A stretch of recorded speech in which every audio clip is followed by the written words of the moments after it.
Einen wunderschönen guten Abend, meine Damen und Herren.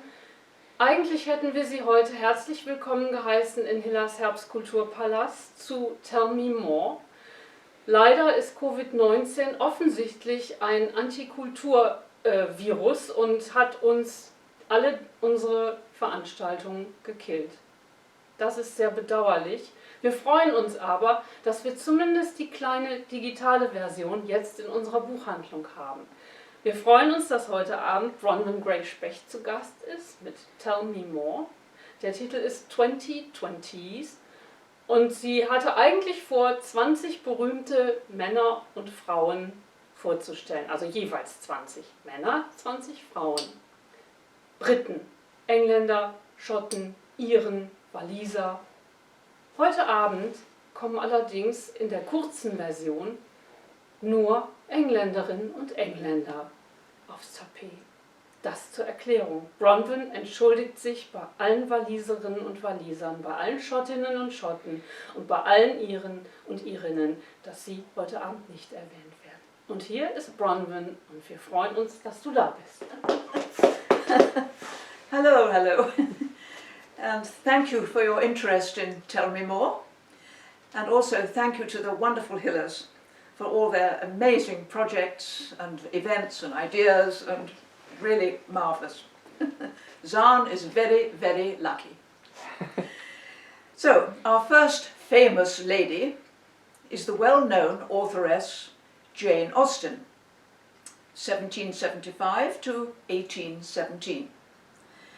Not an excerpt from one of her famous novels, but something about a memoir of Jane Austen, a book written about her by her nephew, James Edward Austen Leigh. It was published in 1869, 52 years after her death, and introduced her to a wider public as Dear Aunt Jane, the respectable maiden aunt. It described the background to her writing career and supposedly uneventful life. James described his dear Aunt Jane domestically as someone who was uninterested in fame and who only wrote in her spare time. But he also infers that she was intensely interested in rewriting her manuscripts. After her death, she was buried in Winchester Cathedral. The decision of her sister, Cassandra, to destroy many of her letters shaped the material available for the biography. The family members disagreed over just how much should be revealed of her private life, particularly, for example, her romantic relationships. However, publication of the memoir spurred the reissue of Austen's novels, and the first really popular editions were released in 1883. Illustrated editions and collector's sets quickly followed. Her popularity became known as Austenolatry. Austenolatry. Now we look at the second famous lady, who was born in 1820 and died in 1910. In the year 1846, Baron von Bunsen, the Prussian ambassador in London, put into the hands of a distinguished young Englishwoman the annual reports of the Deaconess Institution of Kaiserwerth. Bunsen had taken an active part in the reorganization of the Protestant Church in Germany and sympathized strongly with women's religious work in Kaiserwerth. He knew that this young Englishwoman was longing to free herself from the dead society life and wanted to find a life as a nurse, working among the sick and poor. The reports greatly attracted her. Who was she? The now famous Florence Nightingale. On October the 7th, 1846, Florence Nightingale, then 26, wrote in her diary, "Oh, when I want refreshment, I read a little of the annual reports of the Deaconess Institution in Kaiserwerth. There is my home. There are my brothers and sisters all at work. There my heart is, and there I trust one day will be my body." In Germany, there was in existence the thing for which she was struggling with a burning heart. There the women did not have to sit in busy idleness, always terrified of becoming old maids. There already a row of possibilities lay open to women for the development of their talents and abilities. But 4 more years were to pass before her desire was satisfied. Under the date July the 31st, 1850, in the visitor's book at the Deaconess Institution, is the entry, "Miss Florence Nightingale, London." In her diary she wrote, "Since receiving the reports, I've always been wishing to go there, and sometimes when the opportunity was in my very hand, it was taken from me. Finally, on my return from Egypt, I was enabled by ways which I could hardly expect to go to Kaiserwerth." And that is where she trained to be a nurse. Now we have a visual look, at 2 artists. The first one, a lady, a sculptress, called Barbara Hepworth. And she lived in 1903 to 1975. Here is a picture of her work.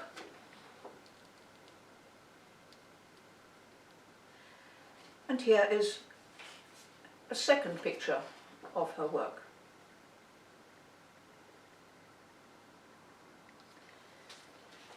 And now we move to famous gentlemen. Firstly, an artist, a painter born 200 years exactly before Barbara Hepworth's death, 1775, and he lived until 1851. His name, Joseph Mallord William Turner. And here is the first picture by Turner.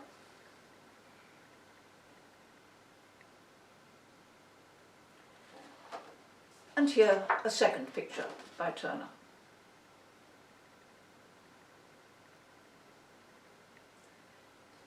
Now that we've represented the artists, we will go to the famous gentleman. As Tell Me More was planned for November the 5th, the first famous gentleman chosen was Guy Fawkes, because in Britain, Guy Fawkes Night is celebrated with bonfires and fireworks on this date. As a young man, Guy Fawkes converted to Catholicism, left the town of York, his birthplace, and went to Catholic Spain. He fought for the Spanish against the Protestant Dutch and hoped to get support for a Catholic rebellion in England, but was unsuccessful. However, when he returned to England, he was introduced to a group of Catholics who wanted to kill King James I and restore a Catholic monarch to the throne. They decided to blow up the House of Lords and filled the basement with gunpowder. Guy Fawkes was put in charge of it. An anonymous letter sent to Westminster Palace prompted the authorities to search the building, and during the early hours of November the 5th, 1605, they found Guy Fawkes guarding the explosives. he was questioned and tortured over the next few days, and finally confessed to wanting to blow up the House of Lords. Just before his execution on the 31st of January 1606, Guy Fawkes fell from the scaffold where he was to be hanged and broke his neck. So he avoided being hanged, drawn and quartered. Since the date, November the 5th, 1605, Guy Fawkes' Night has always been celebrated. And now we come to a name I think everybody will know. Winston Churchill, 1874 to 1965. Now, here are some of his own quotes. He said all these things. The empires of the future are the empires of the mind. When I am abroad, I always make it a rule never to criticize or attack the government of my own country. I make up for lost time when I come home. It is hard, if not impossible, to snub a beautiful woman. They remain beautiful, and the rebuke recoils. The inherent vice of capitalism is the unequal sharing of blessings. The inherent virtue of socialism is the equal sharing of miseries. He was a characteristic British personality. He looked stolid. He said little, and what he said was obscure. The British are the only people who like to be told how bad things are, who like to be told the worst. Eating words has never given me indigestion. Success is the ability to go from one failure to another with no loss of enthusiasm. I am an optimist. It does not seem too much use being anything else. An unidentified woman and Churchill. Oh, Mr. Churchill, I want you to know I got up at dawn and drove 100 miles for the unveiling of your bust. Churchill, Madam, I want you to know that I would happily reciprocate the honour. The only statistics you can trust are those you falsified yourself. If you're going through hell, keep going. It is wise to look ahead, but foolish to look further than you can see. Sex. It is an extraordinary way of bringing babies into the world. I don't know how God thought of it. Dogs look up to you. Cats look down on you. Give me a pig. He just looks you in the eye and treats you as equal.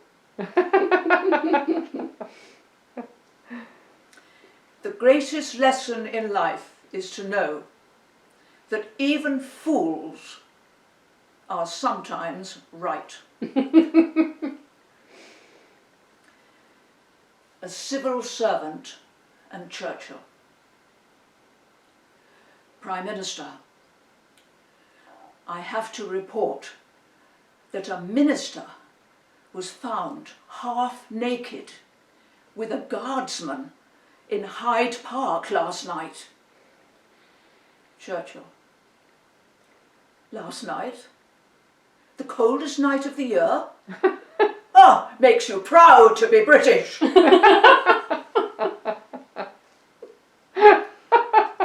Once again, thank you for your interest, and to the lovely Hillers for all the organisation and all the things that they do. It really is remarkable.